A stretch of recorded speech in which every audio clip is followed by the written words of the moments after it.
চারদিকে কুয়াশা, পাখির ডাক। হরিণ আর তার সেরা বন্ধু বানর নদীর ধারে খেলছিল। হঠাৎ জল কাঁপতে শুরু করলো। দেখা গেল বিশাল এক ভয়ঙ্কর কুমির ধীরে ধীরে উঠে আসছে। কুমির গর্জে উঠল, আজকের শিকার এই বানর। এক ঝটকায় কুমির বানরের পা ধরে টেনে নিল জলের দিকে। বানর চিৎকার করল, বাঁচাও বন্ধু, আমাকে ছাড়িয়ে নাও। সবাই ভয়ে পালালো, কিন্তু হরিণ থামল না। তার চোখে আগুন। সে বলল, আমার বন্ধু বেঁচে থাকতে আমি মরব না। হরিণ দৌড়ে এসে তার ধারালো শিং দিয়ে কুমিরের চোখে জোরে আঘাত করল। কুমির ব্যথায় কাতর হয়ে বানরকে ছেড়ে দিল, কিন্তু এবার সে রেগে গিয়ে হরিণের দিকে ঝাঁপিয়ে পড়ল।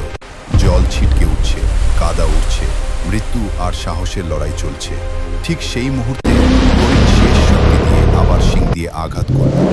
কুমির ভয় পেয়ে গভীর জলে ডুবে গেল। বানর কাঁপতে কাঁপতে উঠে এসে হরিণকে জড়িয়ে ধরল।